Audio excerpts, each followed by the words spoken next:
Excellent. So, good evening, everybody, and welcome to RPS East Midlands.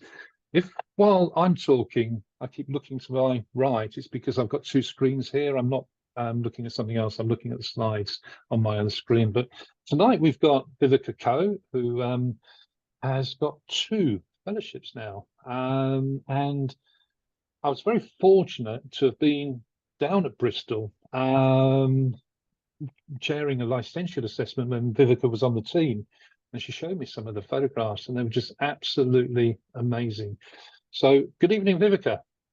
Good evening, Stuart, and everybody else. Thank you very much for joining us, giving up your Sunday evening to be here. I really appreciate it, and it's lovely to see so many people here. Fantastic, thank you.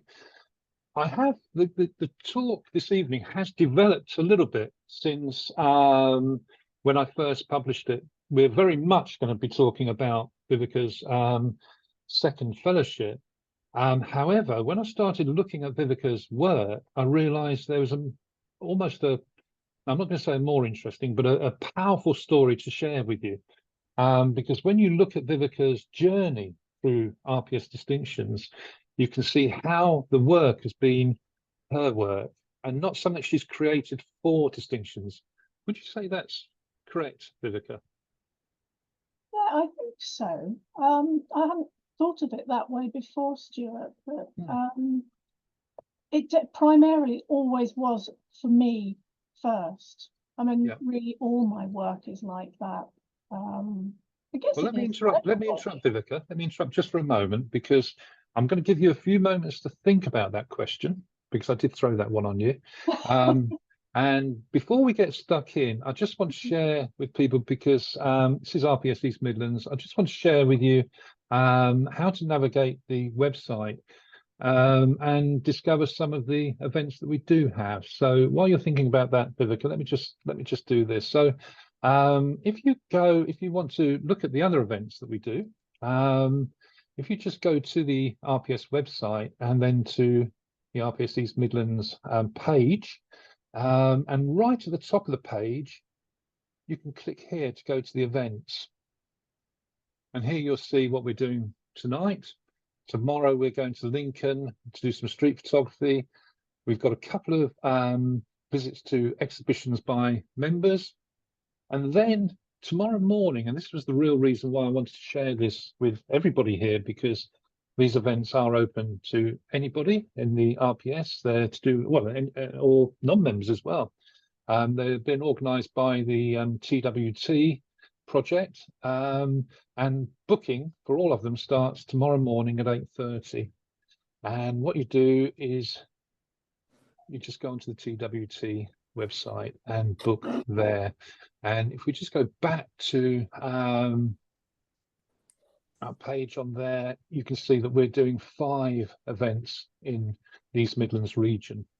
So we've got Leicestershire, Willingham Woods Market, Raisin, the Woodlands by the Humber, Clumber Park, and Conkers at Mora Junction. So I'll send you the link to these after tonight. But what we'll do first of all is we'll go back to tonight, if I can find the slides. There we go. So, Viveca, hopefully that gave you a few moments. This is what we're going to be looking at. Back in 2009, Viveca, this is all from our website. I've only got 9 slides tonight. That's all I've got, but we're going to be going onto Viveca's website quite a lot. Ooh. So, this is all new to me. I didn't know what was going on tonight, really. So on Viveca's website in 2009, she said she discovered urban exploration and began to experiment with using textures. We're going to look at these in more detail in a moment. 2010, she was awarded Licentiate of the RPS with a submission titled Lost Asylum Sonnets from Urban Exploration Images. And they were created for a poetic collaboration with Catherine Lupton. As I say, I want to go into this in more detail as we go through these slides, Viveca. 2011, awarded Associate with a body of work called Left Behind Photography, again created during urban exploration. And then you had a little rest for 2 or 3 years. And then you were awarded your fellowship, your first fellowship, and this was in visual art, for a body of work from a commission from your uncle to illustrate his book of poetry and prose called Star Blossom. And then this year, 2024, awarded a second fellowship, this time in contemporary, with a body of work called After Mum. Just a little bit of a warning. When we come to that final fellowship, it is quite emotional. So we might have a 5-minute coffee break after that, but we'll see how we go, Viveca. Okay. So, and then this photograph here, I took this. Where were we? We were at Portishead, weren't we? Portishead. And one of the things that I think Viveca and I have both got in common is that we just love photography. And whenever I go down to Bristol to be involved in assessments or whatever, I always try and create a little project, and Viveca's always the first one to put her hand up to join in. And this one, we went to Portishead to create some images, and I'll be creating a photo book from that. But it won't be the first one, because this was the one that I created with Viveca and the Jordans when we were down from a previous licentiate assessment. So I think that's true to say, isn't it, Viveca, that photography is a major part of your life? It is. I mean, it has been for such a long time. I started taking photos when I was quite little, with borrowed cameras before I had my own. So it's just something that I've always done, not necessarily as seriously as I do now, but it's always been there. Yeah, a big part.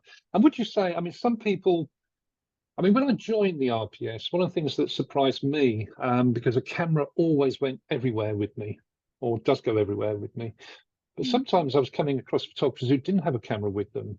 And I'm not talking about mobile phone, because of course now everybody has, but I think you've always got a camera with you, or you seem to. I didn't. When I first got an iPhone, which I think was 2012, I really got into iPhoneography, and I stopped using my Nikon for a while, terrible as that sounds, because I just loved the lightweight of the phone, that it was small, it was so convenient, and it is the camera you always have with you. But I think now I've got myself a really high-end compact camera. Can I remember what that is? It's a Sony. You don't know. R1 or something? It's the same one Dave Jordan's got. I know, that's what I was trying to remember. RX100 Mark 7. Thank you, Dave. That's the one. Done. Well done. Yeah. I'm sad. Well, so that, that's hand, because that's tiny. So that's easy to take everywhere. So yeah, I would say, even if it is just my phone though, but the quality of the phone cameras now is so good, you can still get a great shot with a phone. Fantastic. So that's me getting a D for listening to David, because he has told me what camera you've had so many times and I couldn't remember. So sorry, David. It's all right. I have uses, not many, but I have some. Brilliant, thank you. So let's move on and just go back to 2009, because I kind of see this as being part of your journey into distinctions, Viveca. And as I say, on your website, you talk about this urban exploration. How did that period in your photographic life help you develop to where you are now in terms of how you create photography? You might want to join both of these questions together. Yeah. I'm going to look at some of the photographs, if I may, while you're talking. Yeah, sure. I mean, they're very creative, aren't they? I got into urbex, that's urban exploration for short, urbex, through sharing my photos on Flickr. And it all started with a work trip. I used to work for an architectural practice managing their library, and we had a weekend in Cologne. That was the entire staff, and it was quite a lot of staff as well. It was really generous of the boss to take us all to Cologne. And I just had a compact camera. It wasn't a great one, but I took photos, and then we all shared photos, and we got back and everyone was saying, your photos are really good. So I started sharing photos on Flickr at that point, which I'd never done before. You know, my photos had just not really been out there at all.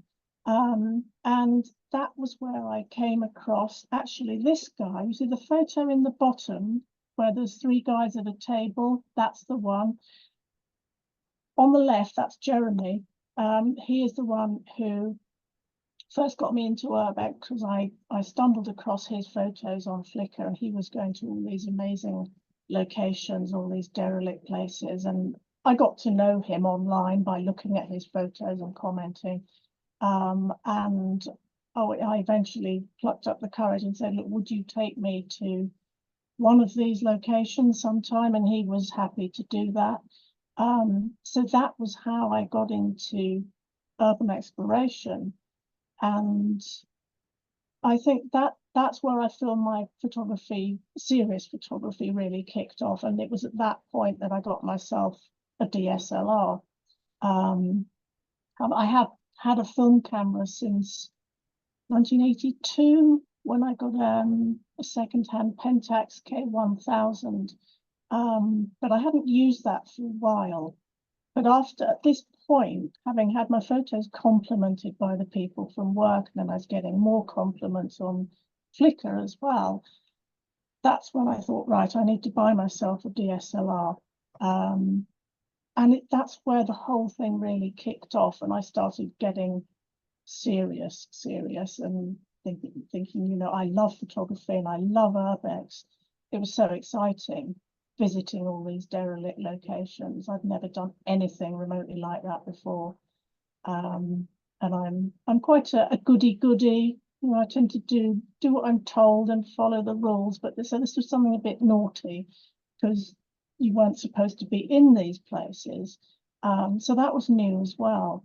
And I think just the excitement around the urbex experience combined with having this fantastic digital camera and the feedback that I was getting from contemporaries online, that's where I feel it really all kicked off.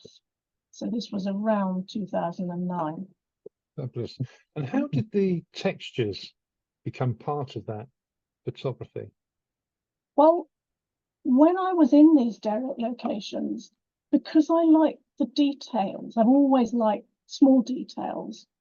We would go to, say, an asylum, as an example, and you might go into an amazing room. There was the grand hall in one of these places, and it had a stage and, you know, a beautiful curved roof, and it's very dramatic. And most of the others that I was with would take a big picture of the entire scene, and I would do that, but I was generally more interested in finding a corner of that room. And I think it's in photographing those smaller details that I then started seeing textures like cracked paint, you know, all these decaying textures. Yep. And because I like the details, I started photographing them. And that photo on the left there, self-portrait of me, all those cracks over the picture, that's just a surface of some kind that I photographed. I don't know if it was wood or linoleum, I can't remember. But I built up this database of textures, and I'm still adding to it now. And I can't remember how I started. It was all at the same time learning Photoshop and using layers. And I thought I can add these textures over a photograph to change the look of the photograph. So that was kind of how that started. I'm doing it already. And I don't know if you've ever thought about it along these lines, but are those textures and those cracks part of the visual narrative that you're showing with these images, or is it purely a sort of creative, artistic layer? I think primarily it started off as just, you know, it looked a bit different, artistic. I was trying to differentiate my work from the other urbexers, because I might go to somewhere location with several others and we'd all want to photograph the same parts of that location. So I thought, I want to make my photos different from everybody else's, and this was a way to do that. But I think after, as I started getting into it more and using textures more, I found I could use the textures in quite a symbolic way. And peeling paint was a real favourite because it really looks decayed, and it's all about transience, and nothing stays the same forever, nothing is permanent. And by using that over a photograph, it adds that extra layer of meaning, I suppose, where this is a derelict location, but by putting this texture over the top, that makes it extra derelict, I suppose. Yeah. So in a way, this texture, this peeling paint, almost becomes a metaphor for the decay. Yeah. The feeling that the experience that you have when you're actually in there. Because kind of what I'm leading towards is, as everybody knows, the Licentiate is being relaunched, and there's a section in there, if you got the new criteria about visual narrative. And when I looked at your Licentiate panel the other day, I had this sort of Back to the Future feeling that over the recent years, the Licentiate has been very almost clinical. It's been about showing camera craft and in a creative way, but you've almost got a panel around this urbex here, and there's a strong visual narrative, I think, in your work here. Just for anybody who's thinking, hang on, she's got names underneath. You wouldn't have names, would you, for a submission? No. That's purely your bit there. But what's your thoughts on that? Looking back to your Licentiate submission now, Viveca. Yeah, I think I'm not sure this would actually pass today. I mean, just looking at it with an assessor's eye, as an assessor of L panels, I'd say the top row isn't balanced because you've got number 2 and number 4, different aspect ratios. Yep. Nowadays, I would definitely put gateway in the center. Yep. Because it's quite a symmetrical image, and have the feet, the roller skates and the shoes on either side of that. I think that would balance that top row better immediately. Yep. But also the fact that, okay, you don't have to show every single criteria for an L panel because there are a lot of them, but there's not really, I'm showing aperture, different uses of depth of field here, but there isn't anything particularly demonstrating shutter speed. Nothing is moving, so there's no frozen motion or blurred motion. There aren't any decisive moments because there's no people, there's nothing alive in there to move and make a decisive moment. So, I suppose there are different types of light, maybe, but it's a lot of interior light, although it's all natural light. But I don't know if it quite has the variety of approach that we would be looking for now. I mean, what do you think? Do you think it would pass if it was put forward today? I think I would agree pretty much with what you've just said, but I think we would be looking for every reason to pass it because it's such a powerful set of images. So if you went to a one-to-one with it, yes, there might be some suggestions. Can you just add a little bit more camera craft? But I just think as a set of photographs, it's beautiful. Hazel, are you still with us? What's your thinking on it, Hazel? Yeah, I'm still here. Yep. Yeah, it's a difficult one. Like you say, Stuart, you'd want to pass it because there's so much individuality and use of light and communication and all those other elements that we're looking for in terms of a licentiate. But if we could add a one-to-one, someone may have suggested that there is more in terms of demonstration speeds, etc. Yeah. So I think the takeaway is a beautiful set of photographs, but just with a bit of gentle tweaking, as Hazel says, and as you alluded to, Viveca, just to show that there's the camera craft, the variety of camera craft is in there. But I still stand by what I'm saying. It's just a beautiful set of pictures, and you can see how this has been developing and how you took it into your your associate. So just checking on what we said there. Yeah. So I did actually go to an advisory day for this. I didn't have a one-to-one, but I took it along to an in-person advisory day, and I think it was Richard Walton, Trevor Gellard, and Bill Wiston. Yep. The three. I think I was going to say, I think to be fair, we've sort of tightened up on the criteria now, Viveca, and I don't think my licentiate would be successful these days. I got mine in 2003, but I would say it's a beautiful set of images with so much individuality.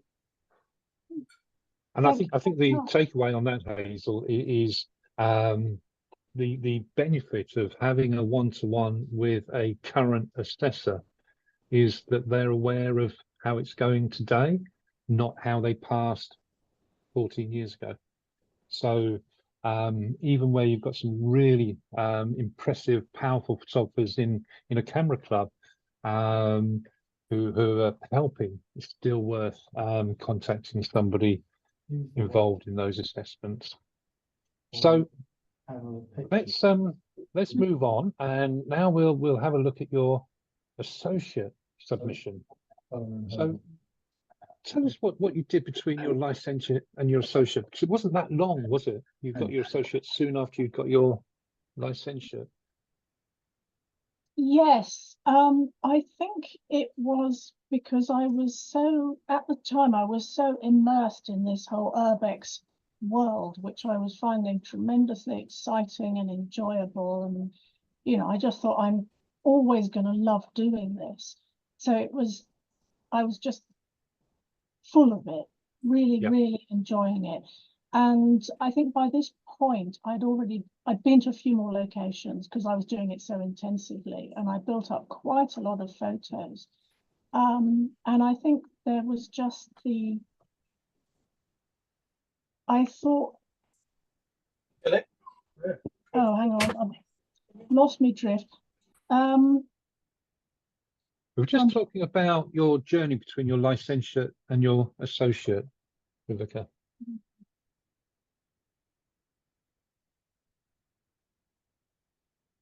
Yeah, I think because I was doing it so much, I was really getting confident, and getting the L really boosted my confidence as well, because up until that point, really, I'd had no validation for my work because I didn't do a degree in photography. I didn't study it. If I could go back in time and change that, I would, but I didn't. So getting an L really gave me confidence boost, because I thought, you know, if a society like the RPS is saying, yeah, we think your work it's good enough to get an L, that really spurred me on to carry on, go to the next level, to see if I could do that. Does that answer the question? I feel like that's a bit.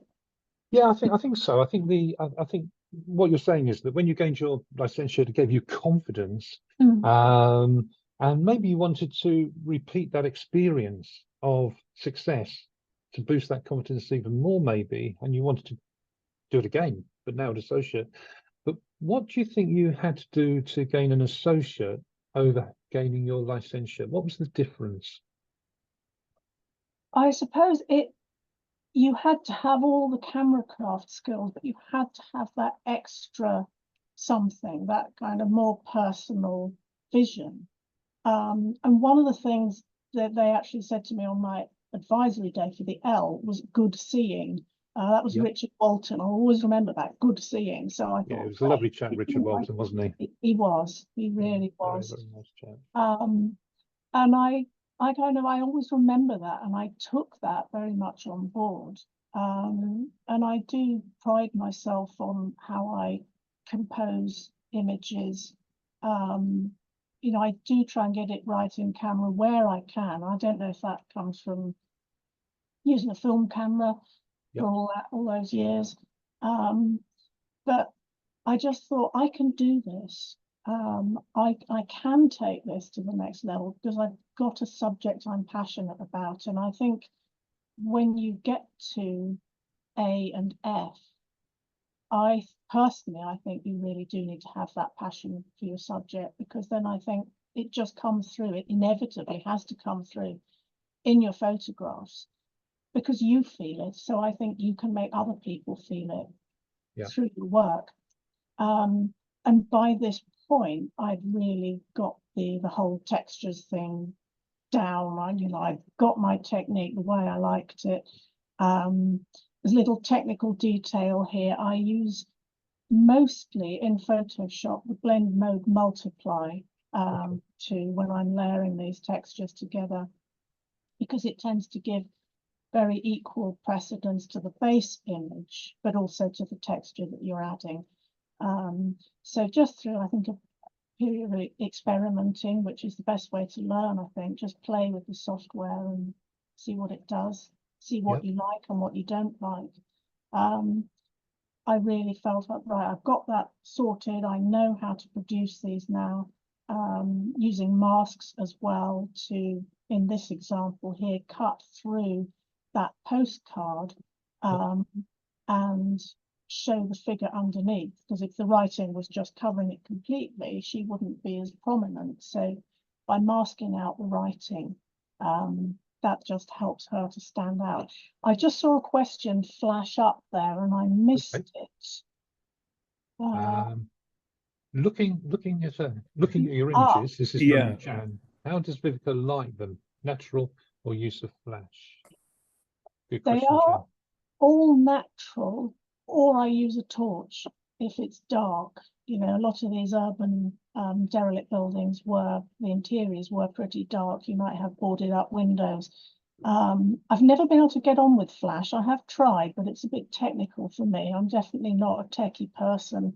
And there were too many numbers and too much calculating involved, which is not my forte. So I just use light painting with a torch, where I might just have a longer shutter speed, maybe of a few seconds, and while the shutter's open, I just wave this teeny torch. It's only a little one. Just wave it over the subject, like this one may well have been lit with a torch.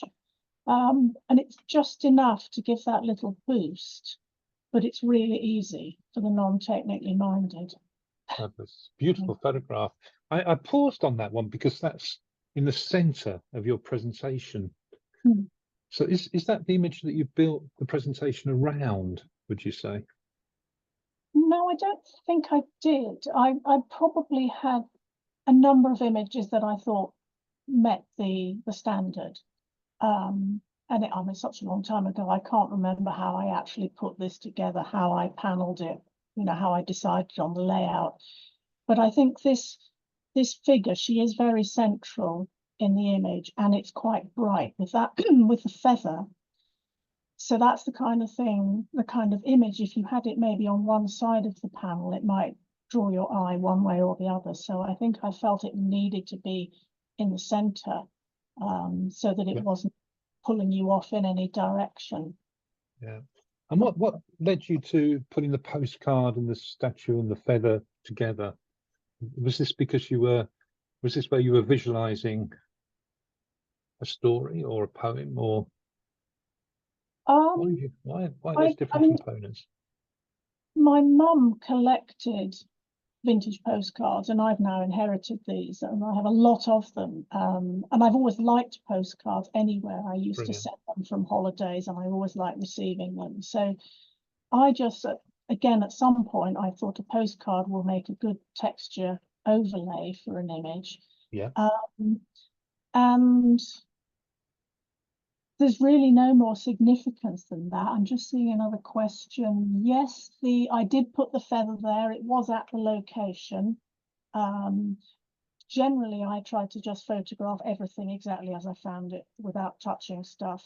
Now and then I would pose things. So the feather was put at the feet of the little statuette. What's the second part of that question?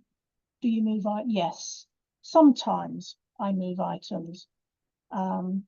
But I like to photograph everything exactly as I find it, if I can. Yeah, brilliant. So is this one here where you've got the this looks like an invoice or something, is it, with the old imperial typewriter? I think it was a phone bill. I think it says something, trunk and toll call, something like that. This is something my grandma squirreled away from goodness knows when, the 40s or the 50s. Right.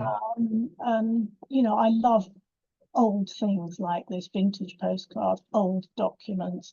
And because it was typed, I just thought that'll make a good overlay for a photo of a typewriter. Brilliant. Fantastic. So there's kind of a personal connection with a lot of the images here for you.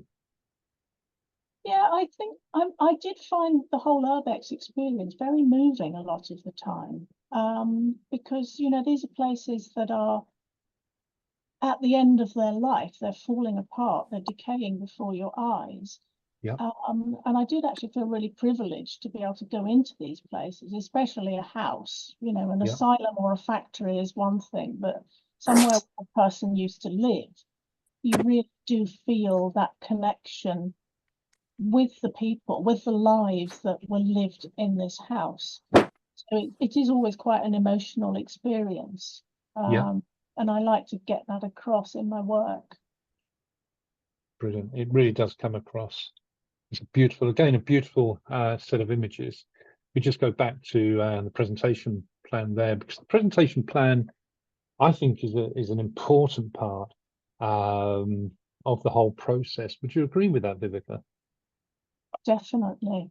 Yeah. Yeah. I mean, with associateship, it's the 16th image, Yeah. that where we're looking at the overall layout and does it balance, do the images, you know, they have to be individually strong images, but they have to work together. And that is, it's so important, and it's not easy to do either. No. Putting No. them together. No. And I always think that an assessor wouldn't want to fail a submission, because like with your licentiate plan, you picked on the unevenness of the top row. You're always trying to pass a submission, but it just sets the wrong mood if the presentation doesn't flow, if it's not balanced. Did you find the same? Yeah, yes, because it, you know, it is part of the criteria that's going to be looked at, and it is being presented as a body of work with a statement. So the way it all looks together is really important. I presented this on a black background because I actually mounted them in black mounts, because I just felt black suited the subject matter, and one of the assessors actually commented on that and didn't like it and said, I don't like these black mounts. And I was in the audience at the time watching. I thought, oh no, I'm going to fail because I use black mounts. But thankfully that wasn't, you know, it might have been an issue for him, but it wasn't enough of a problem. No, I think it was very appropriate for the images. I think that's the key thing, isn't it? Yeah. So again, a beautiful set of work, and I'm not surprised that it gained you your associate. So now we're coming on to fellowship, which is what we're here really tonight to look at. And this, of course, was your first fellowship. And again, there's still some evidence of the urban exploration, but you kind of moved away, and the textures now are starting to take over. Would you say that's correct? This sort of montage, this layered? Yeah, it is very much about the texture, because I think for this panel, it was based on poetry written by my uncle. His body of work, I think, had taken about 6 years to finish. And I said, I'd like to do an illustrated book for you. So this was, I think some of the images became more abstract because I was, first of all, reading his words and then thinking what images are being conjured up in my head from what he's written. And I love his poetry. You know, he's very talented, he's very good, and he can evoke a mood with words so well. And I just thought, what if I read his words, what am I seeing in my head? So that's what I was trying to incorporate in the images. And some of them are fairly literal, well, slightly literal interpretation, such as the previous one he mentions in the poem, a snail. So I had a photograph of a snail, Oh, I'm getting internet is unstable. Is that me or you? You no, I think you just crackled a little bit, but you're back okay now, I think. Yeah, that message is gone now. Yep. Yeah, so this is a composite. So the phone was photographed somewhere else, the snail was photographed somewhere else, and then the background is Bodmin Jail down in Dartmoor. Very, very bleak place, because that's what the poem was about. So I think some of them possibly look a bit weird and surreal, and maybe you need the words to go with them. Yep. Or maybe you just make up your own story about them. I don't know. Right. With your submission, were you allowed to include the poetry book as a guide, or was that involved at all? No, my original submission was actually a book, Right. which I'd self-published by Blurb. And back then you had to supply 3 separate prints to kind of back up the book, if you like. And the quality, I can see it now. I couldn't then, but I can see it now. The quality of the prints were much, much better than the quality of the printing in the Blurb book. Right. And that's probably partly my fault. I wasn't experienced enough in book producing, preparing images for print. Looking at it now, some of them look slightly soft focus.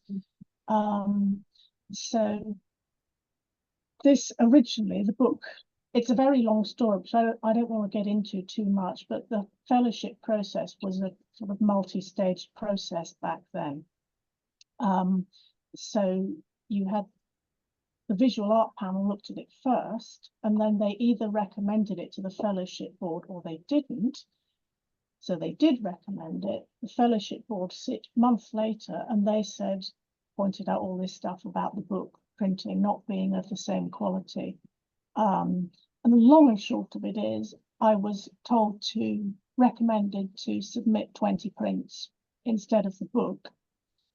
But it was really important that the assessors saw the words with the images, because without these poems, the images wouldn't have come into being.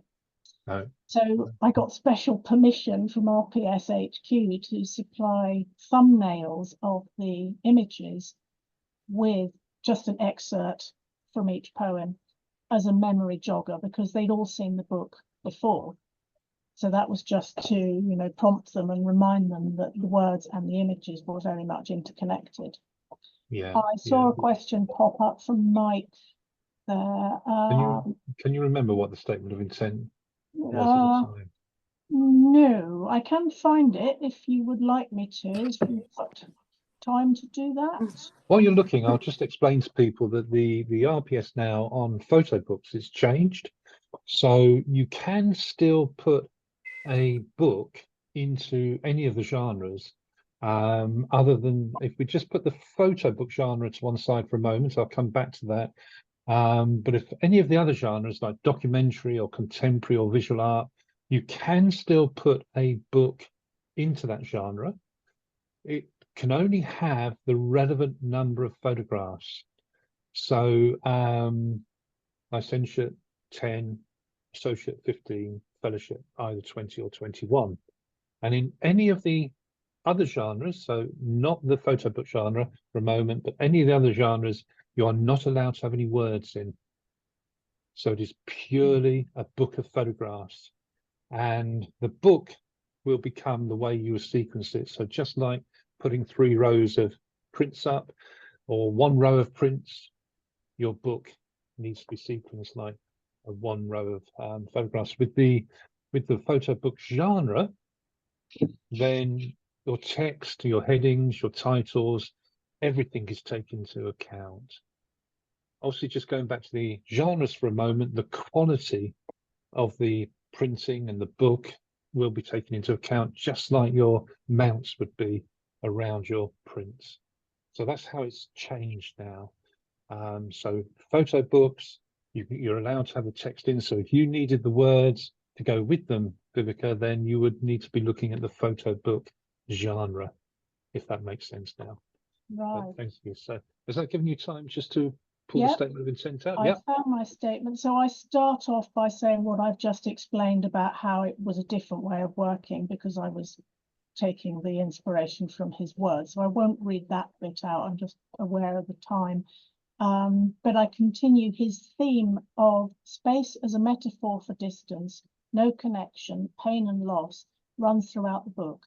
And in some cases, my photographs are a quite literal interpretation of his words, yet in others far more subtle and less obvious, arising from the feelings that I experienced that were very personal to me. And then I finish with, I'm presenting my panel with separate brief extracts from each poem or piece of prose that I have used. So I haven't put a word count here. I don't know if I use the full 150 words. It's quite short. But that's the essence of it, about describing my inspiration and then the theme that ran through the book. Fantastic. And just for anybody who hasn't had much experience with distinctions, with licentiate, you don't write any statement of intent, but with associate and fellowship, you do. Because in that statement of intent, you're writing down your aims and your intent with this work. What did you set out to do? And with contemporary, you're allowed 300 words, and with any other genre, it's 150 words, and they're maximums. But you don't have to go to the maximum. You can have as many as you want up to that maximum. So does that answer your question, Mike? Is that okay? Yeah, you said thanks. Yeah, brilliant. Okay. You said this work took you 6 years to produce, Viveca? Is that No, right? my uncle, 6 years Your to uncle. write all the poems. Didn't Right, take okay. long. No, fabulous. Because I was thinking, because that looks such a cohesive set of work. I was thinking, how would you actually sort of create one here, one there, and make them all so cohesive? How long would each image take you to post-produce, would you say? There's a question. I never really noticed because when I'm in the zone, I'm just working and I'm loving it because I love working with Photoshop. I'm really lucky. Yeah. I know a lot of photographers enjoy the photograph taking bit, but they Yeah. don't enjoy the computer stuff, but I do. Some of them are more complex. They have more layers, they have more going on, and they took more masking and blending. But some, such a shop window, fourth from the left on the Yeah. top over there, that's only 2, maybe 3 layers. Okay. So, you know, they vary in complexity, and obviously the more complex ones take longer. But I find the way I seem to work is I have these, I'm really up and down and up and down, and I have these periods of very intense creativity where I'm churning them out. You know, you could literally be sitting there just chucking them over my shoulder. There's another one, and then I will be down on a dip and I can't do anything, and I'm not at the computer, I'm not taking photos, I don't want to know. So it's a bit all or nothing, which is somewhat distressing sometimes. I don't like it when I'm in a dip, but when I'm up, I can produce a body of work really quite quickly. And I don't think these were over a great period of time, which I think is probably why there is that consistency there, because I was in that zone and I was in that processing. I had that kind of, I was just in that space where I was working in a particular way. Yeah. So they have that cohesion. Brilliant. I'm interested in the aspect that you went from a book to 20 prints. Are these the same 20 photographs that were in the book, or did you change them? There are 52 images in total in the book, Right, one for each poem or piece of prose. And that was one of the other things the fellowship board said, was that not all 52 images are of F standard, and obviously they need to be.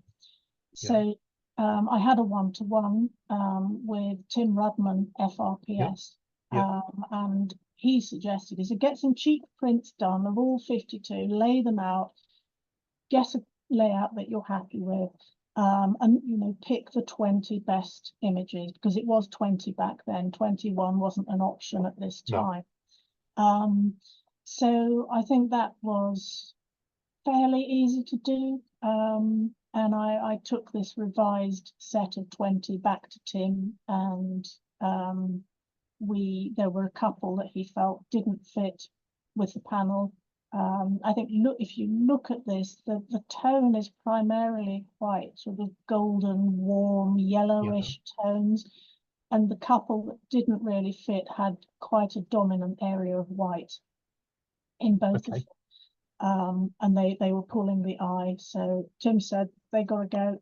And you have to be really ruthless when you're putting a panel together, and an image might be a real favourite and you love it and you want to put it in, but if it doesn't work with the panel, don't put it in. Don't put it in, no. So I had to be very objective, but it did come together in the end. Brilliant. And is this how you presented it, in 4 rows of Oh, 5? no. No. Let's have a look. I think it was something like 6, 7, 7. Have I not got the layout? Ah, okay. Let's have a look. I had it up there. No. But, I mean, this is a very useful bit on your website for people to go to, where it was in the Digit magazine. I think, have a look, Stuart. Go to that menu on the right-hand side and the select category drop down. Yeah.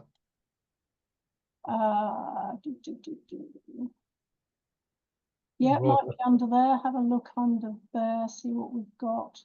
I've actually locked myself out of this blog at the moment. This is how untechy I am. I locked myself out and I can't get back in to change anything, which is really annoying. Such is life, isn't it? I Such is know. life. I don't know if it's.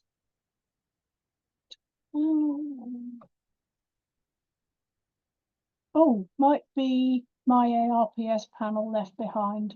Yeah, might be if we're lucky. Oh, okay. no, sorry, that's no. No, we're on FRPS now. Yeah. Okay. That's a pain. I'm sorry about that, folks. Bottom of the Digit blog, Alison is saying. Okay. Let's blog. Yeah. Is that the page you were on in the first place? There we are. Is that it? Well done. Well done. Was that Alison, was it? Alison, thank you. Yeah, brilliant. She's on the ball, even if I'm not. Yeah. Well done. Well done. Well spotted. So that's how you laid it out. Yeah. And I think I was hoping we could find this, because I kind of knew that wouldn't have been the way that you presented it. And what we can see now quite clearly is the difference, because I was looking at the balance of this, thinking it doesn't really work as a submission. But if we go back to here, it's completely different, isn't it? You can see how you balanced it. Do you want to just talk us through that for a moment, Viveca? How you presented that, how you balanced it with the tonal ranges? Yeah, so I was looking at the colour. You can see the top row, it's bookended with very blue images, and then we have the similarly blue images around the central image in the middle row, and you've got the very red coloured images on the ends of the middle row, because that's, red is such a dominant colour and it's always going to pull the eye in one direction or another. So that was really important that the colours were balanced there. Similar with the bookends on the bottom row, they've got that kind of golden brown tone with a little hint of blue-green in there. And then also the tones, the darkest image, which is the third one from the left on the bottom, and then its companion, the sort of more blue, which it's a bit lighter, but it's still quite a dark image. And then the central image of the face, I think because it's a face and it's a very symmetrical image, that had to go in the center. And then I've got the other two faces above that one, that's it. So it's this triangle of faces in the center of the panel. And yes, there's a face in the bottom image, the darkest one. Yeah, that one.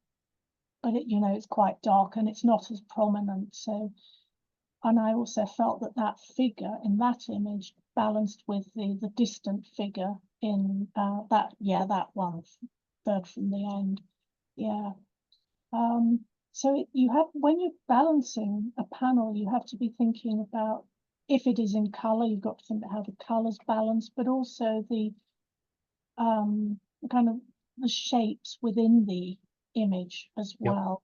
And I'm looking at this now.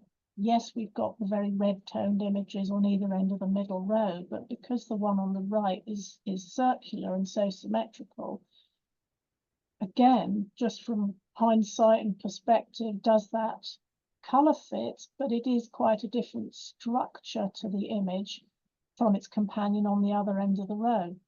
I think they're both on fire. I think it's all about action, isn't it? I mean, I get quite excited when I see presentations like this because it's so well considered. You can start pairing up the images. You've got the telephone here and this sort of distorted shape, which mirrors the shape of the scissors somehow. You've got the green of the writer there and then the green here. You've got so many images that you can pair up. This one here, number 2, and this one here, second in. You've got the writing table and then the actual documents. I think it's really been very, very cleverly balanced and placed and prepared. Thank you. What would you say, Hazel? Have you got any thoughts on that? You still there, Hazel? Poor Hazel, putting you on the spot. I am here, Stuart. What was the question? Sorry. We were just looking at Viveca's panel here and presentation and the way it's being balanced, and you know, we can look at the actual textures and the colors, but then we can also pair up the images. We've got the girl here laying on the side with her eyes closed, and then the girl looking straight back, and the placement of these images in here. Just wondered if you had anything to add to what we've just talked about on putting a presentation together like this. No, I mean, I think Viveca's presentation layout is absolutely beautiful, and when you've talked about how the colours and the tones match throughout the body of work, and I think that's one of the great things about preparing a distinction is that presentation layout, and you play about with your images and you find there is one way that will work, and it links not only the subject, the content of the images, but also the tonality, and there's so many different layers in this presentation that link the images, that I imagine, you know, Viveca has done what we all will do is play about with the images until we know it just works. Yeah, beautifully considered. Thank you, Hazel. Thank you. Yeah, thanks, Hazel.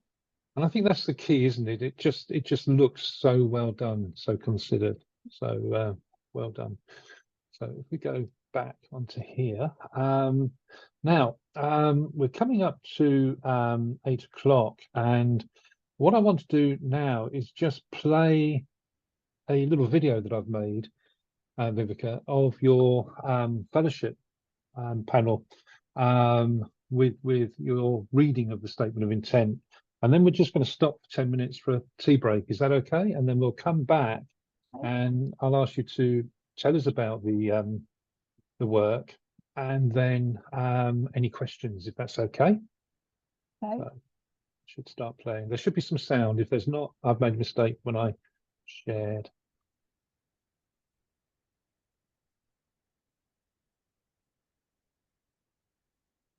After Mum. I have never articulated what follows until now. On 14th May 2019, my beloved mum was flown by air ambulance to King's College Hospital, having suffered a catastrophic bleed on the brain at home after falling. My phone was off whilst I presented a lecture. The medics could not get hold of me until too late, regretfully informing me Mum had already died. Crushing guilt, exquisite grief. Nobody prepared me before I went into Mum's house the day after, for the shocking cut-off clothing and medical paraphernalia flung around the room, for blood and vomit on the carpet, for the sense of urgency still tangible in the air, and that intense, palpable absence of Mum. Her things were here, yet she was not. Does it seem cold and unfeeling to take photographs in the immediate aftermath of her death? I recall a stunned state of appalled autopilot during that dissociated journey around her house. But I am a photographer, and inevitably I record my life. On the 13th, I'd been joyfully shooting derelict textures with my phone in the sun. On the 15th, I found myself numbly photographing inside Mum's house, discomfortingly with that same phone.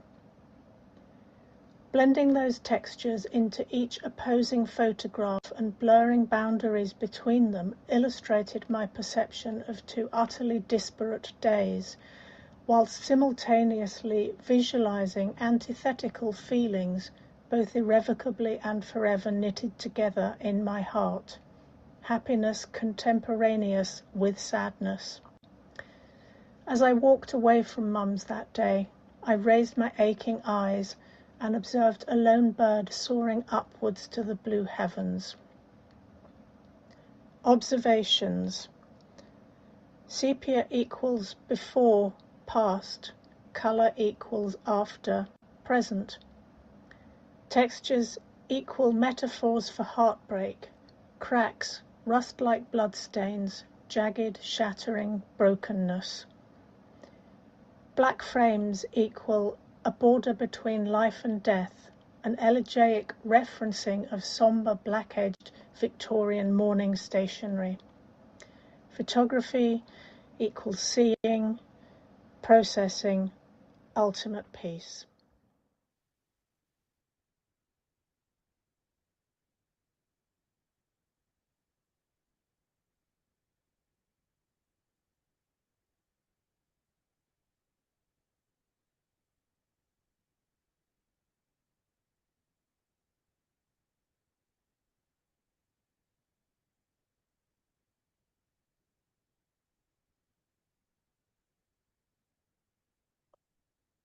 Excellent, thank you. So what I'm going to propose now is that we just stop for 10 minutes and come back at 8:10. Is that okay? So is that time to grab a coffee, cup of tea, and come back? So stay online, everybody. I'm going to stop sharing now, if that's okay, and see you back in 10 minutes. Thank you very much. Thank you. Thank you.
fabulous. So hopefully that should be okay. So somebody offered to help with the Zoom. Thank you very much. I probably delivered maybe 300 Zooms, but this is the first time I've delivered one using the Zoom, which is part of the RPS network, and that's why I've been hesitating over things a little bit, just in case it's different to what I'm used to. But so far, everything seems to be okay. So brilliant. Well, welcome back, everybody. I'm going to share my screen again. This is now, there we go. So we should be looking at the screen that we left. Is that right, Viveca? Yeah, that's right. Brilliant, brilliant.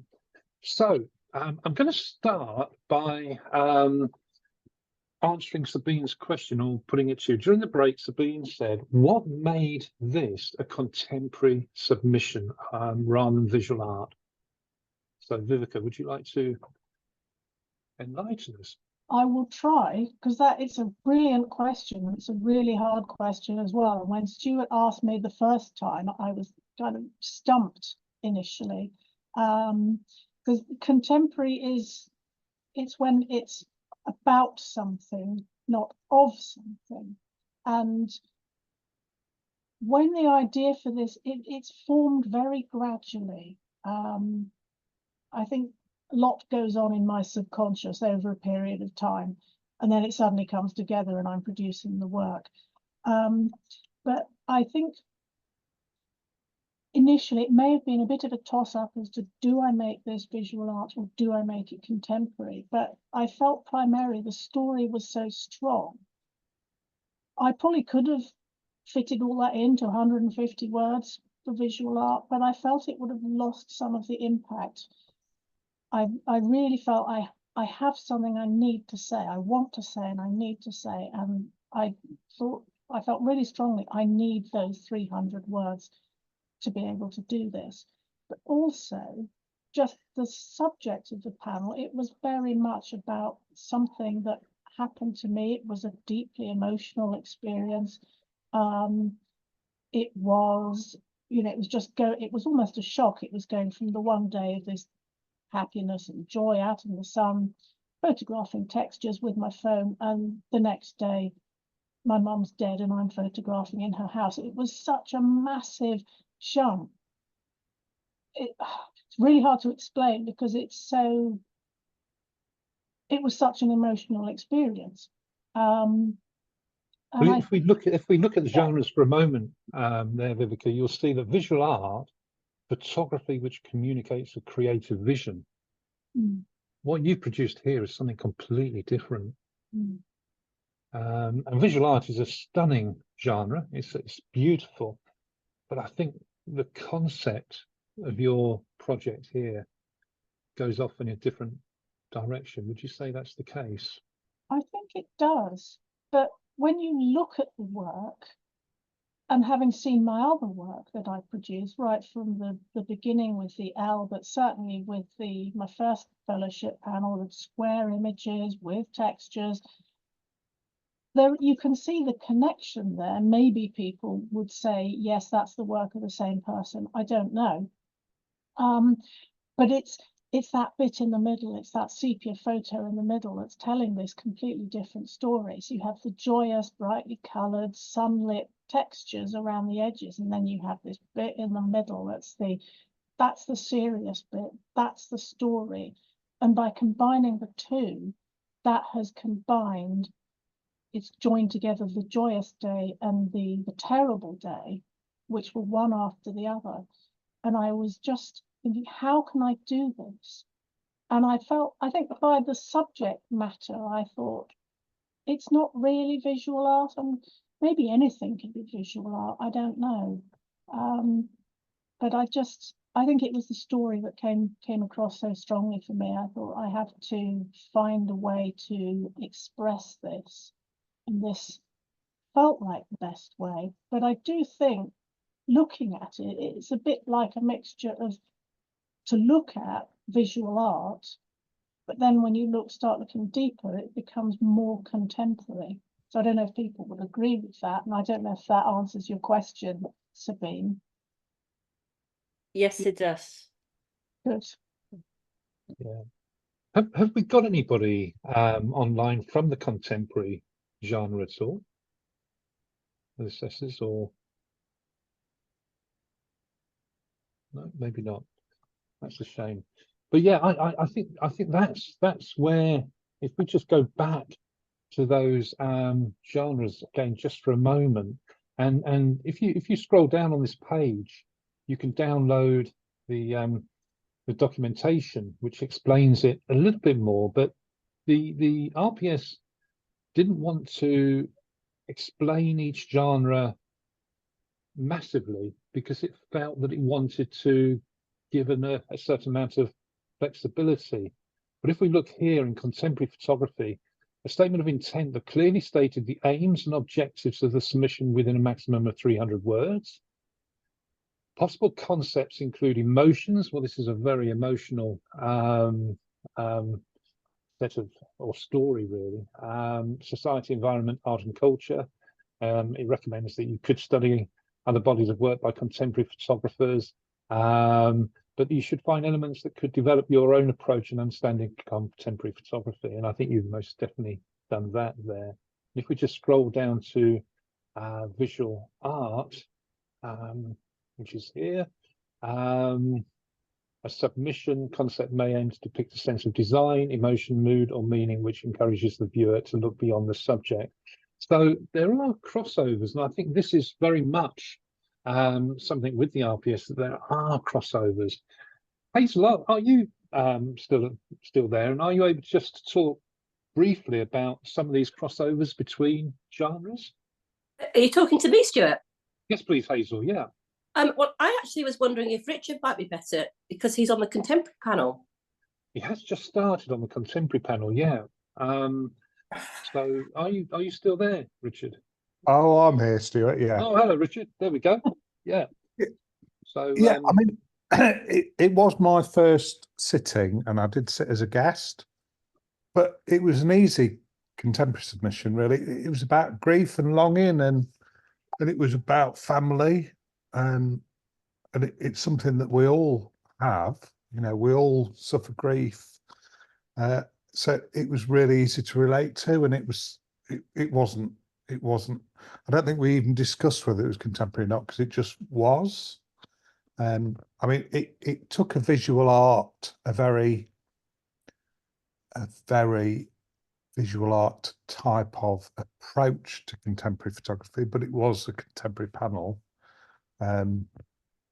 Yeah, so there was never any question that it shouldn't be something that should be before us. And it was an easy pass, really. Well, it was more than an easy pass. yeah, I mean the assessment took around about 3 or 4 minutes, I think. So as Richard says, it was very, very easy. Have you any views, Richard, on why this is contemporary over visual art at all? Simply the subject matter.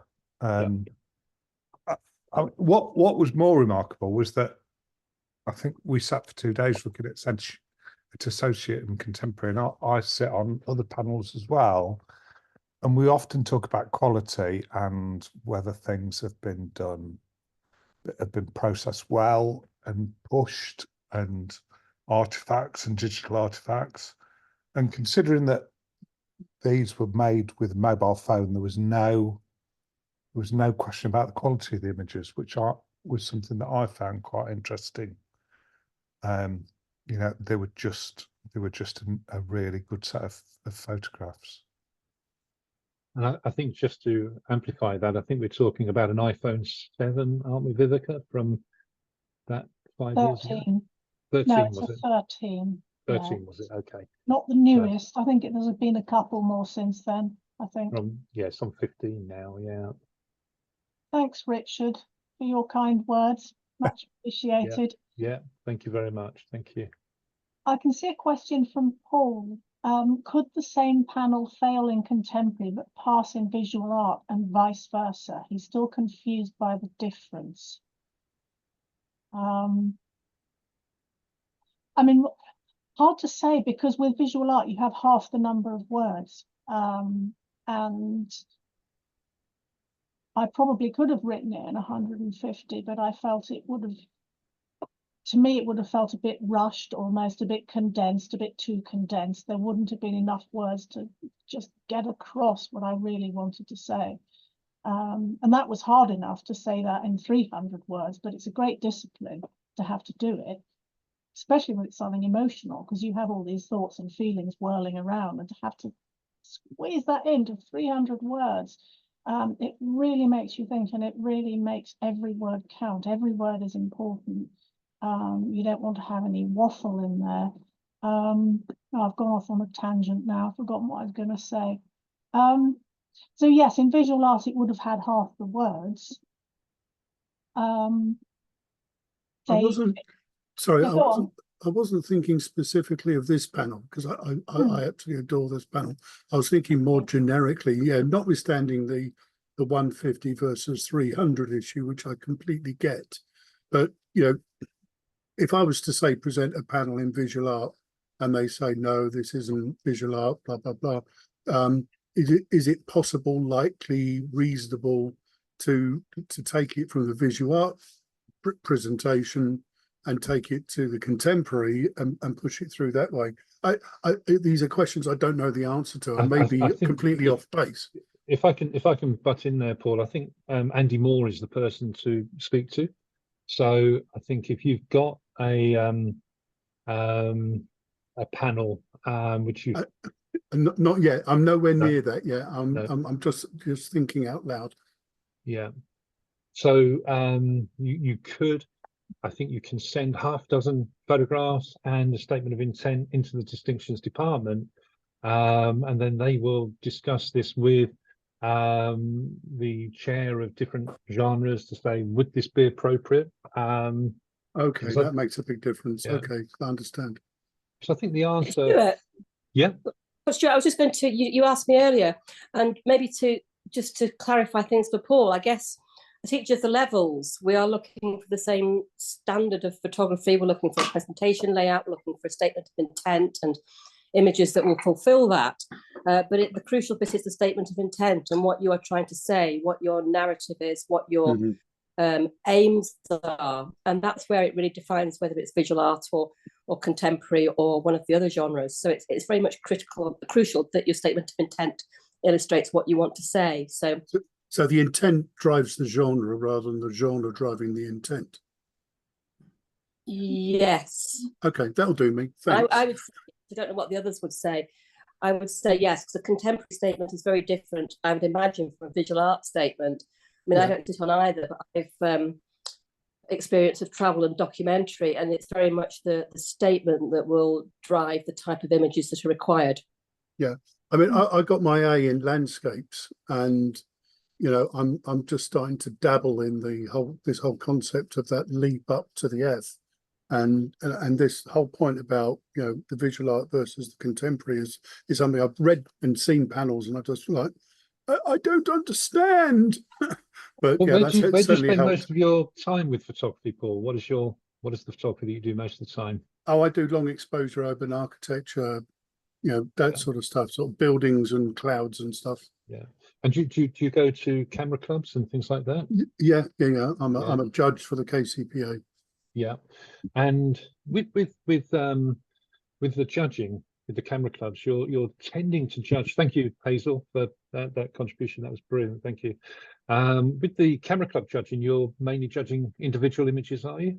Yeah, on occasion we judge panel competitions, but yeah, I mean, not you know, the sort of 3 or 6 image rather than 10, 15, 20.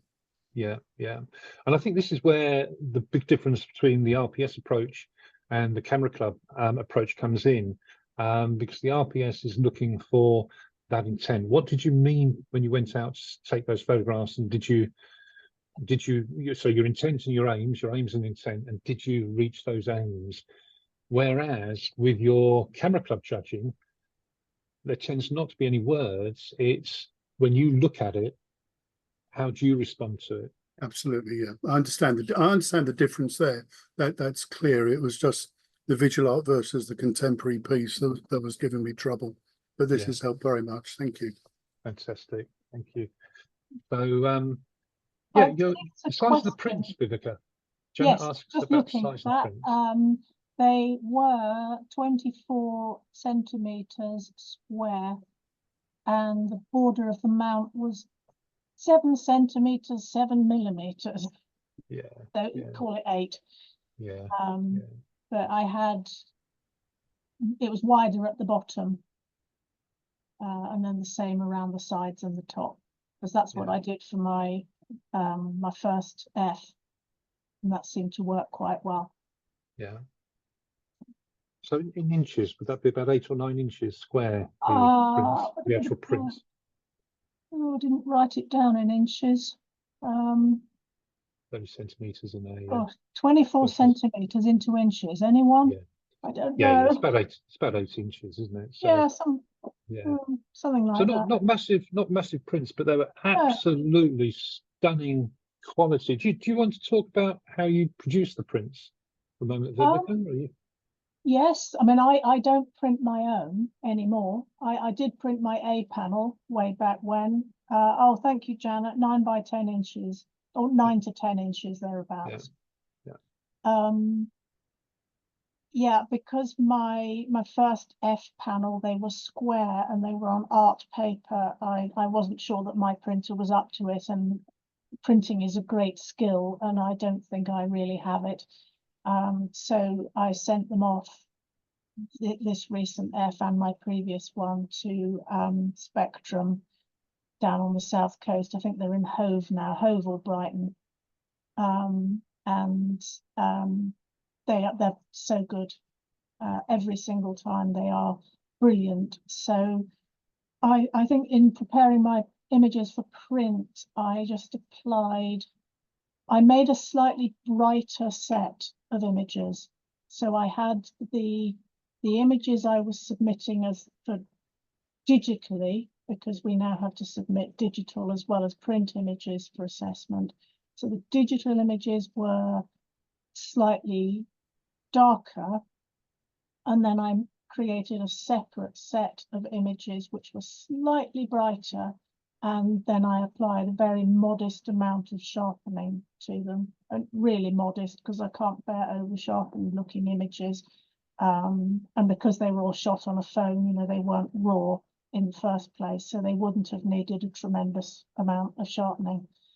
So just a bit brighter, a bit sharper, and then I sent them off to Spectrum, and the paper I used was, where are we? Hannah Mooley Agave, which is one of their newer papers. It's one of the quite textured art papers. And I sent them off, and they sent them back, and they were beautiful, and I was really, really happy with them. The mounts were from Cotswold mounts, with a black core. Yep. That was really important to have that thin black line. So each image I painted, they have a hand painted border, each one. It's a different border, but they're really thin, so you don't see that much of them. But I wanted to have the black core on the mount as well, to just really emphasize that black line. So yes, that was the printing. When you go to the camera clubs, by the way, are you going to take these with you? I know you're going to Norwich. I know you're going to Thames Valley with the RPS. Will you be taking your? Yes, I'm at Thames Valley in October, and they asked me if I'm talking about something else, but they knew I'd done this, and they asked if I would bring the prints, and I said happy to. I probably won't be talking about them, but they'll just be there up on stands throughout the day for people to look at whenever. But I am actually writing a new talk right now, which will feature this panel and some of my Route 66 and Montana images as well. So Brilliant. that will be coming to a camera club near you probably sometime in 2025.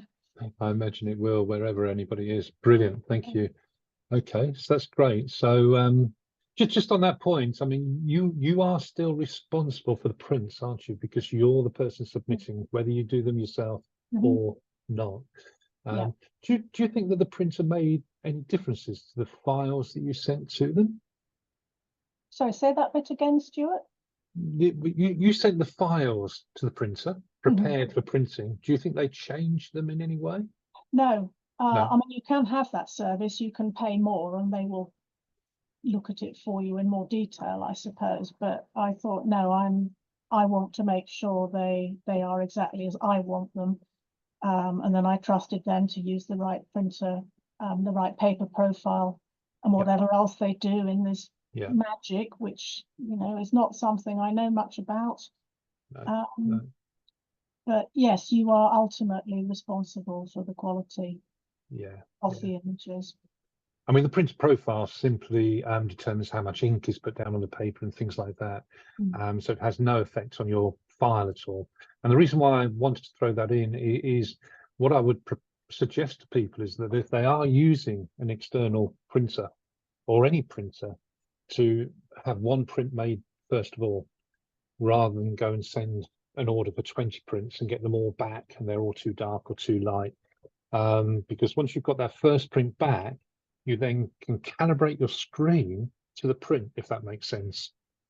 So people often talk about putting a spider monkey or whatever on the screen to calibrate the screen, which I do and most of us will do. But actually, if you've got the print in your hand, then you can calibrate your screen to that. And then hopefully when you send an order off for more prints, they should come back absolutely as you want it, if that makes sense. It does make sense, and I didn't do that because I've used them before and I had paper samples, but they were printed with other images, not my own images. Right. So maybe a bit unwise, but because I've used them before and I trust them, I know how good they are. I just set all 20 off and the statement as well to be printed. And you'll also know from previous times what the image on your screen should look like. Yes. Yeah. And I was very happy with the way they matched up. Yeah. And I'm guessing that you mounted the prints yourself when they came back. Yeah.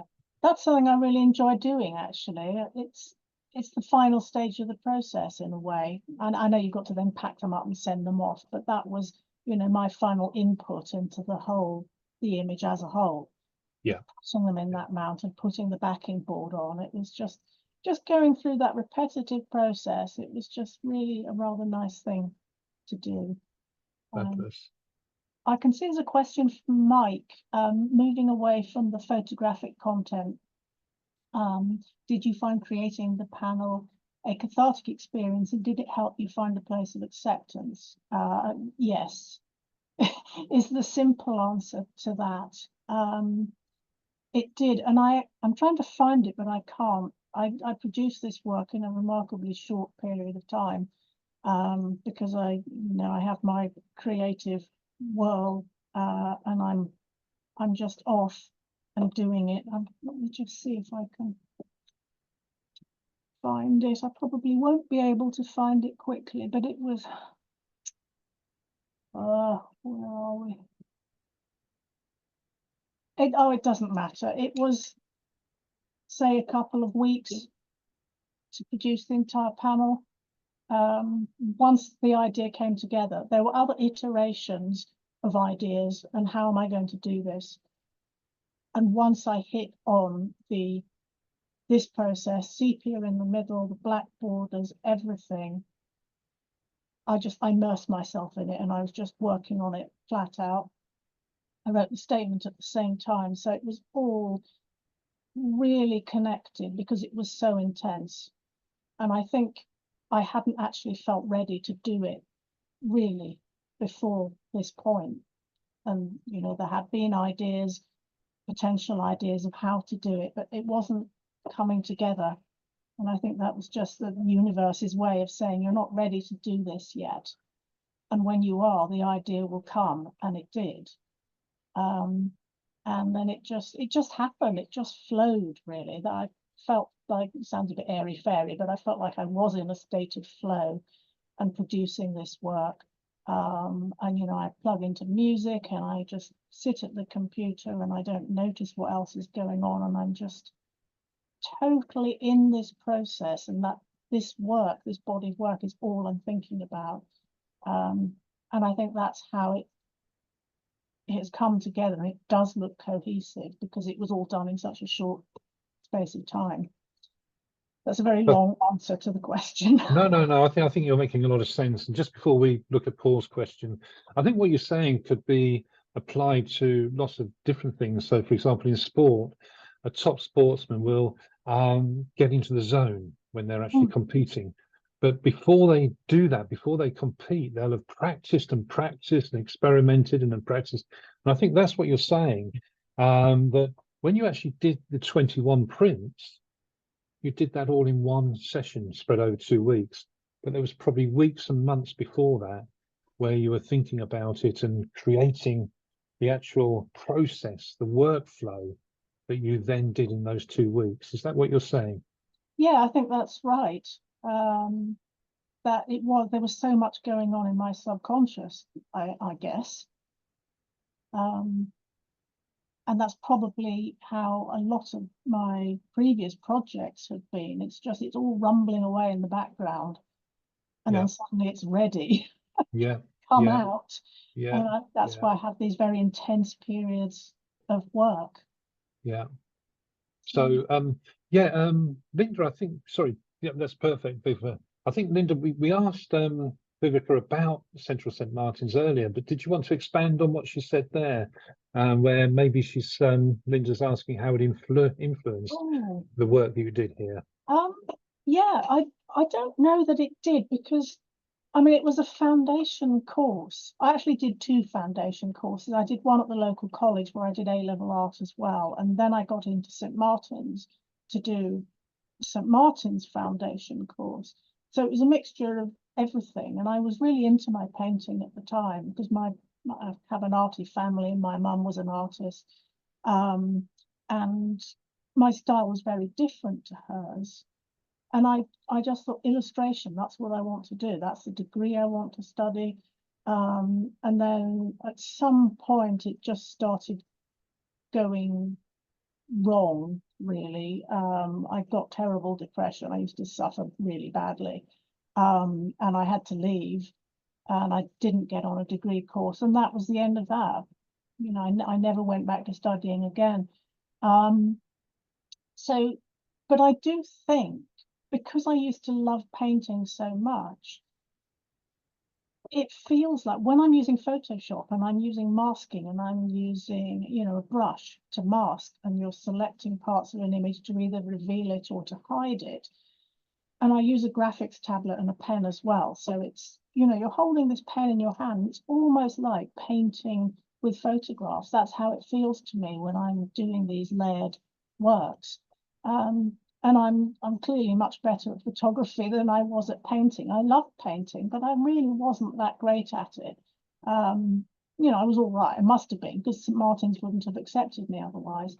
But I think maybe that painting background has had an influence, well, it must have done, you know, on the way that I work now. But I don't know how much, because I didn't really do photography at St Martin's, so I don't know whether it influenced me or not.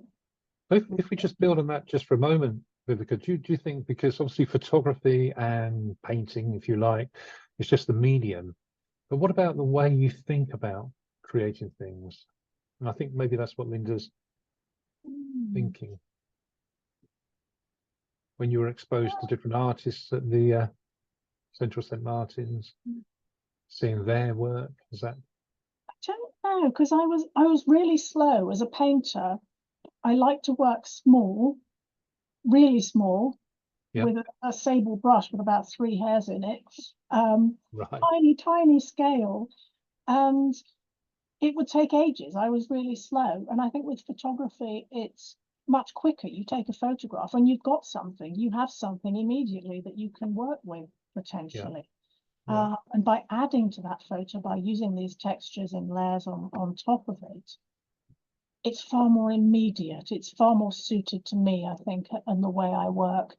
And yeah, does that kind of answer?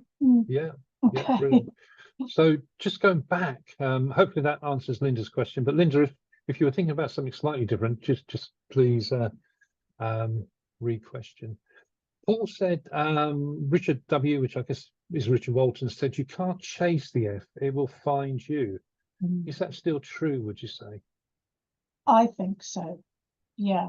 And again, like I said earlier, excuse me, I think this is what I say to people if I'm doing a one-to-one for an A or an F, but F in particular, I think you really have to have a deep feeling or connection or passion for your subject, whatever it may be, whether it's architecture or derelict buildings or flowers or whatever. There's so many subjects out there, but I think if you're a bit ambivalent about it or a bit looking at what other people have done and thinking, well, that's worked for them, I can do that, I'll do that, but you don't really have that connection, that personal feeling for the subject, I don't think that comes across in the work.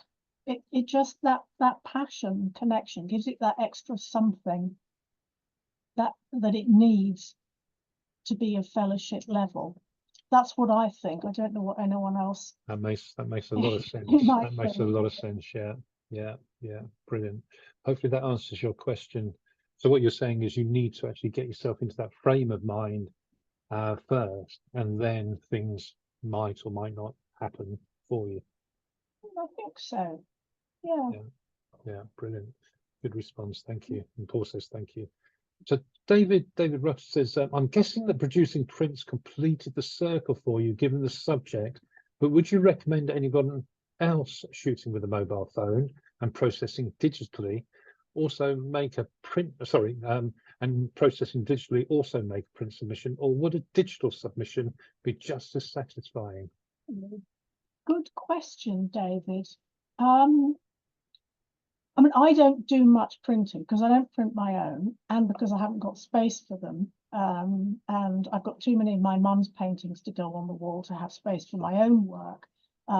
So I think it was special for me to be able to print this work and to hold a print in your hand. It's like having a book, a real book, and not an electronic book. To hold the print in your hand and to see it and to see that texture of the paper, it's the final step, I suppose, and it's almost more real. Well, it is. It's a real thing. A print is a physical thing. But I did love printing them, and I loved seeing them printed because they did look really good. And I was very, very happy with them. And obviously, assessment, the assessors thought they were very nicely printed as well. But I think, so personally for me, I don't think a digital submission would have been quite as satisfying as seeing and mounting those prints. But they did look good digitally, so it might have passed. But I think the prints gave it that little extra bit of oomph that it needed. Yeah, brilliant. Thank you. Yeah, Paul says the file is the score, the print the performance, to misquote Adams. Well, of course, I would add the print or the photo book. So I would throw the photo book in. And I am a great supporter of print because I've made absolutely thousands of prints in my time. But there is nothing wrong with putting a digital submission in as well. And I think this is what the RPS is trying to promote as much as prints and books, because there is an expense to prints and books, of course. But yeah, fabulous, thank you. So I think we've kind of got to the point where we've got no more questions coming in. There's a question from Neil. Where? I've missed that one. Viveca speaks with Yes, with the sorry. sensibility of a very creative artist who works with photography. Is there a difference between that and being a photographer, and how does it even matter how you describe what you do? Hang on, I'm just going to read that again.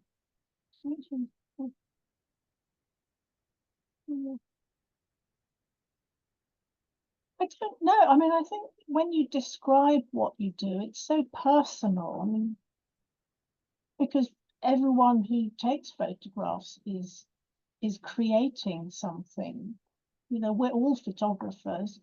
Can I ask Neil, are you referring to the statement of intent there, Neil?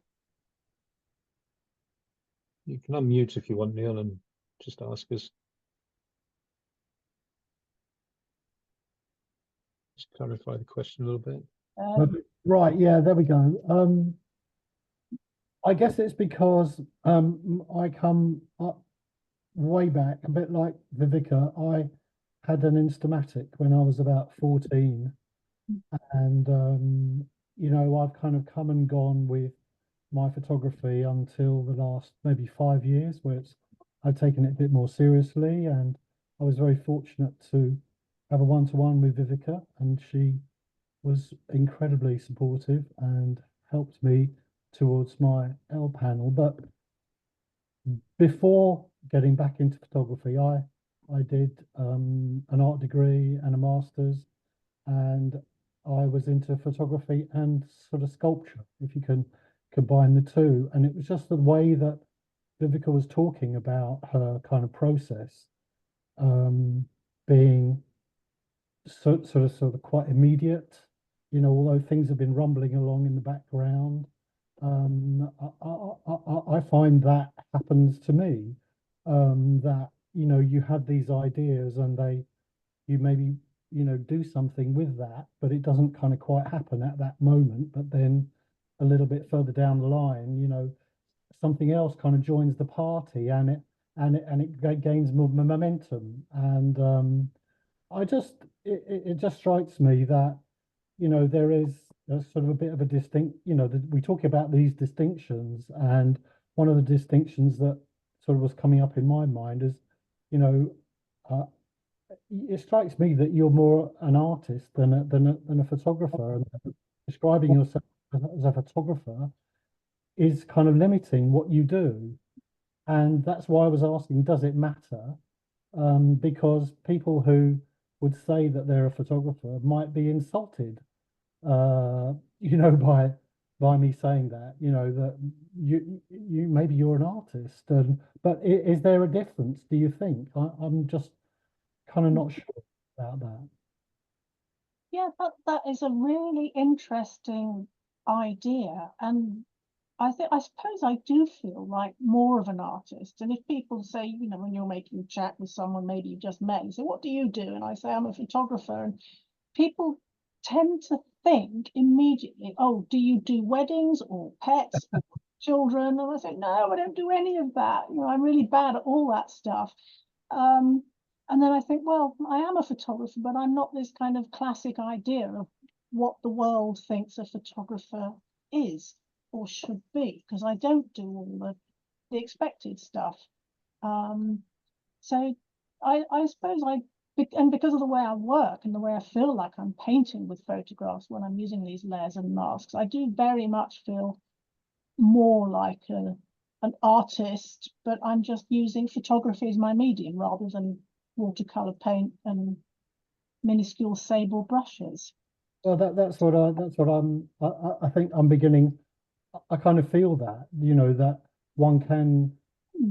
The words don't really matter that much. It's about how you feel and your relationship to how you create and what you do with it. But it does strike me as being kind of quite significant that you do have. It seems to me anyway that rather than I haven't gone the traditional photography route through camera clubs and all of that kind of thing. I've just been kind of finding my own way, and you know, going through the RPS and lots of Zooms and all that sort of thing.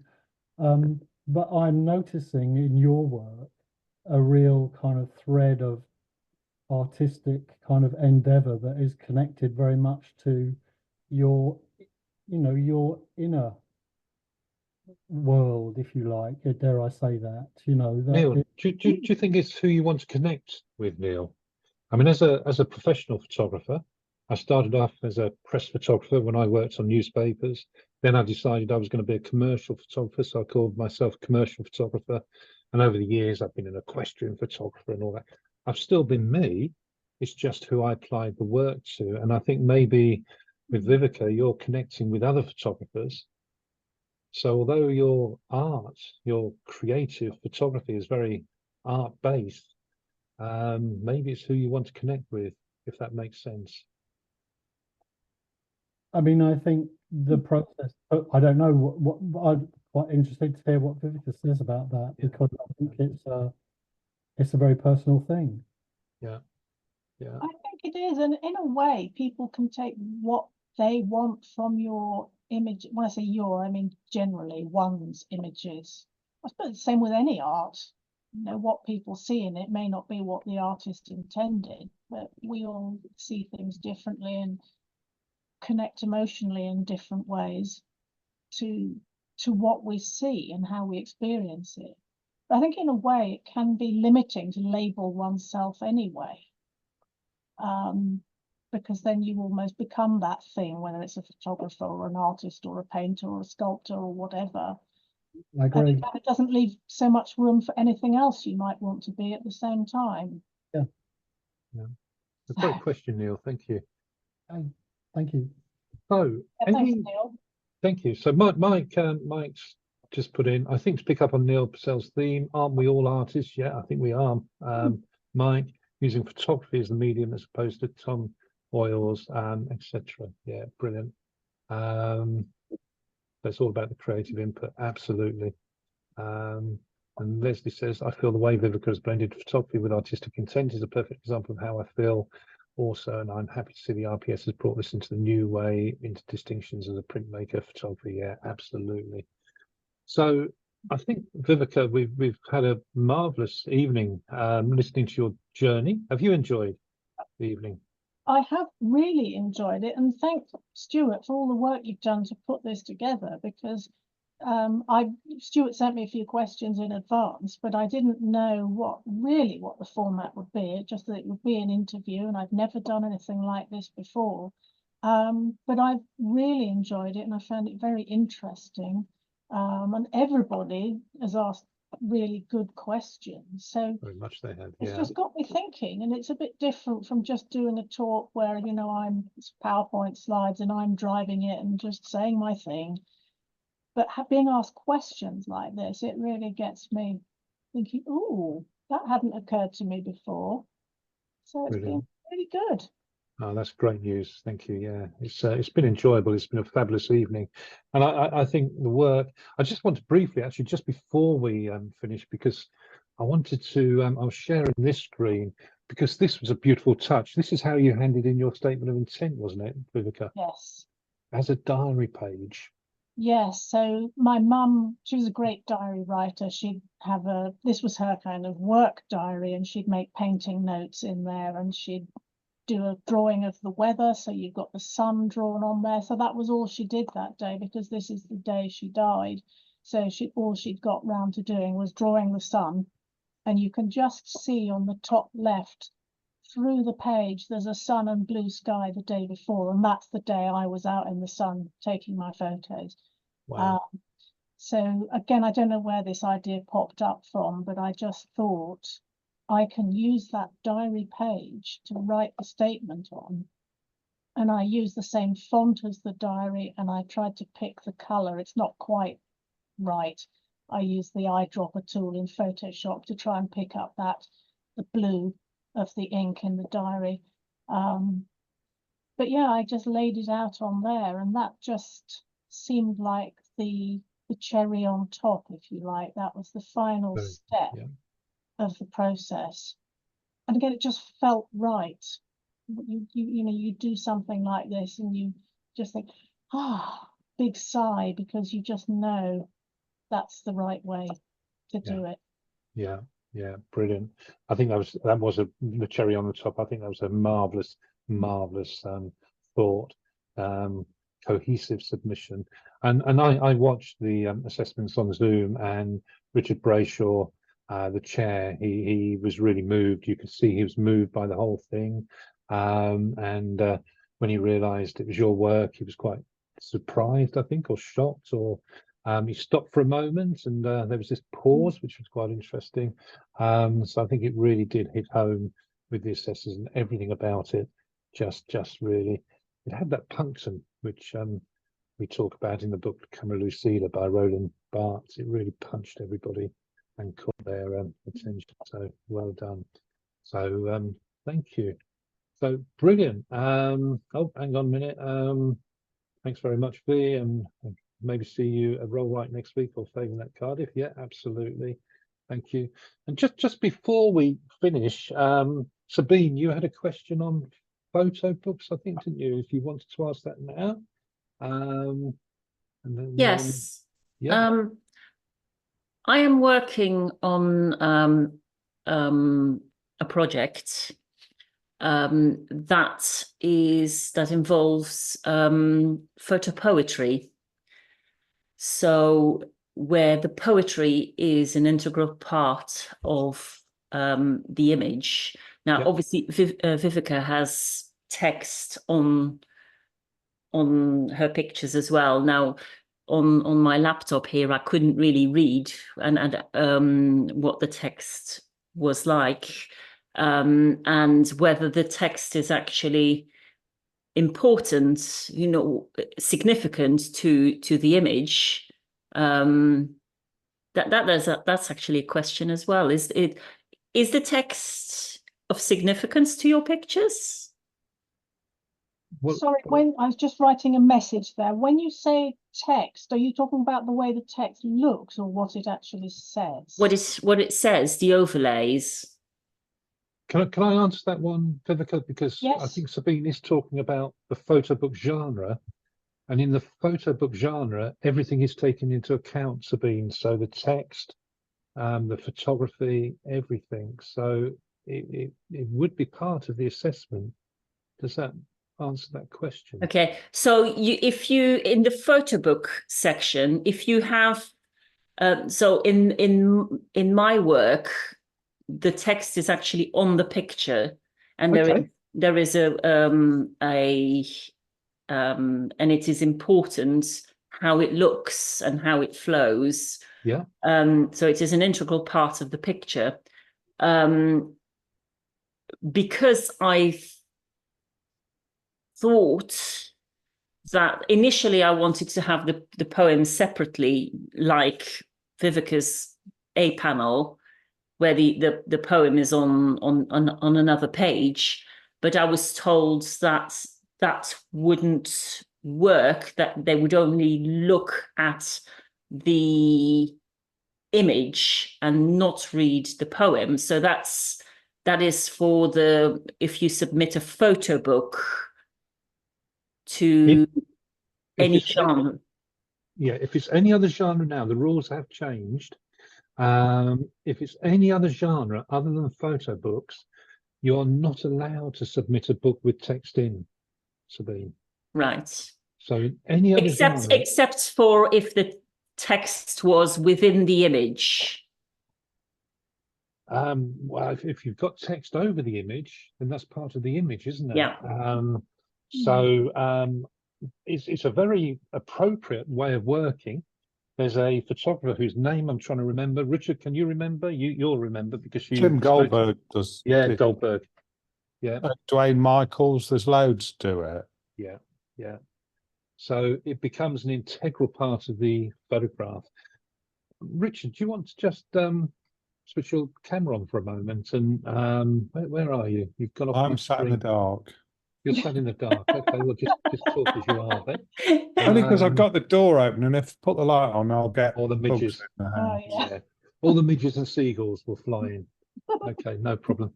But if you saw a photo book with text over the images for assessment, what would your thoughts be? Well, it's either appropriate or it isn't. I mean, in a photo book, you can either have the text, no text, text with the images, or text over the images. Yep. And all can be appropriate, but it's got to be appropriate. It is a perennial problem. I'm a photo poet, and it is difficult putting images with text, because if you're not careful, the text can become more important than the images. But if it's done well, it'll be successful. Do you know the work of Jim Goldberg, Sabine? No, I don't. Have a look. because it's a different, the whole thing, as Richard uses this word appropriate, is such an appropriate word to use, because the whole thing just works together. But if you're just putting text over the images for the sake of it, and the assessors sit there thinking, why is this photographer put text over the photographs? It could be problematic. Right. So what is your aims? What's your intention? Why are you looking to put text over the images? Well, I am program secretary of Basingstoke Camera Club, and I ended up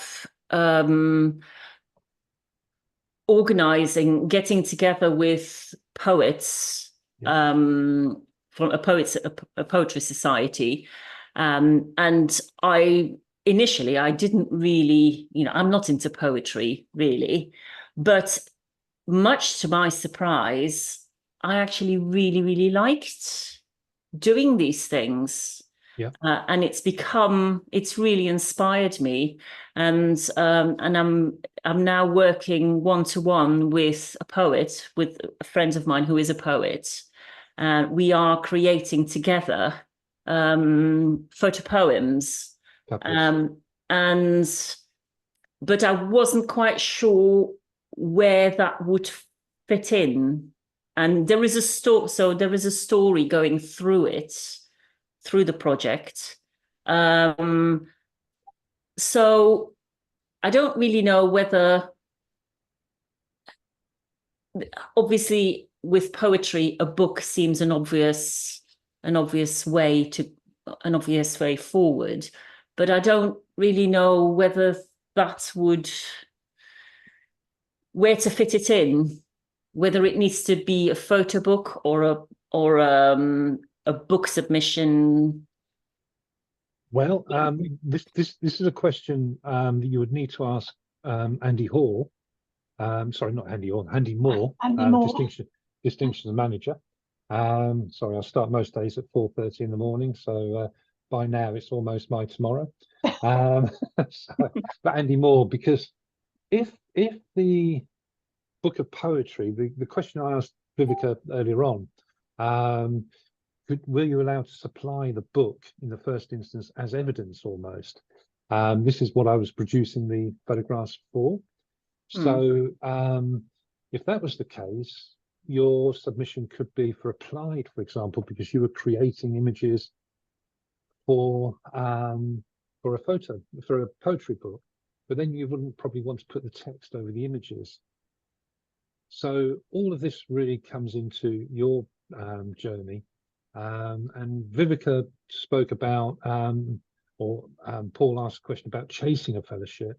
I think what you're doing is you're putting yourself into the zone at the moment, and all these questions will unravel themselves. Does that make sense? You're probably muted. Probably doesn't make sense. Yeah, no, not quite. Okay. I think what I need to do is I've got about 10 images. Yeah. And I think I need to go a little bit further. I just need to do it and then kind of try and work out where to submit it, in what form to submit it, and probably, I don't know. What you could do is consider doing, if you're doing MA, for example, you speak to, or a degree, you speak to your supervisor in the early stages of a project, and you say to that supervisor, is this appropriate? You could do the same here. You could consider arranging a one-to-one with somebody in the photo book genre, with your project as it is at the moment, and say, this is what I'm trying to bring together. Is it appropriate? And they will give you some ideas on how you might progress that as well. Okay. All right. Are you based near East Midlands at all, Sabine? Or where no, I'm south. Right, okay. If you're south, there is BOP happening, Books on Photography exhibition in Bristol in October. And if you can get to Bristol in October, I would fully recommend you doing that. because you will see photo books of all sorts of different designs and content. I think you'll pick Right. up some fabulous ideas there. So it sounds like a really interesting project you're working on. So keep in touch, and Okay. if there's anything Richard and I can do to help you, then we certainly will do. So thanks, Richard. Okay. So I think we're probably there, Viveca. We've gone a few minutes over 9, so not too bad. And I think it seems to me that everybody's really enjoyed themselves tonight and learned lots. Looking at the comments, thank you for your comments. Yes. David Yes. says he's really enjoyed it. One of the best presentations of personal nature is witnessed, so that's fabulous. Thank you. So Yes, thank you lovely. Yes, thank you very much. Thank you ever so much, everybody. And Viveca, thank you. Mhm. And Pleasure. look forward to seeing what you do for your third. Or maybe you'll have to go back now and do your licentiate again. Yeah, maybe. Maybe I All right. should. Okay. See if I can Well, still pass that. Right. Well, thanks ever so much for joining us, everybody.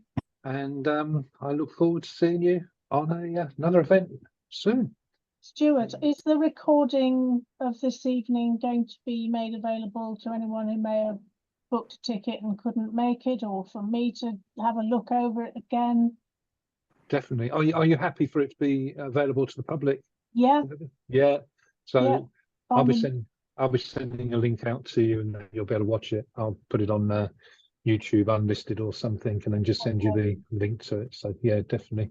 And you know, if you want the MP4 that I made of your presentation with you talking, you're more than welcome to have that as well, if that's I of any would use. actually. That was really nice and very Yeah. unexpected. So problem at no, I all. thought it was great. And that photo of me in my silly hat on the beach. So I didn't think everyone would be seeing that. Oh, well, there you go. There you go. I think it was a lovely picture of you. So thank you ever so much, everybody, for joining us. And thank you to everybody who's contributed tonight with questions, or to Hazel and Richard and everybody for giving us more information about the distinctions. And I hope to all see you with fellowship next to your name very, very soon. Thank you very much, everybody. Good night. Thank you. Thank you. Thank you. Bye. Bye. Goodbye. Bye. Goodbye. And I'll talk soon, Viveca. Thank you. Good night, everybody. Thank you.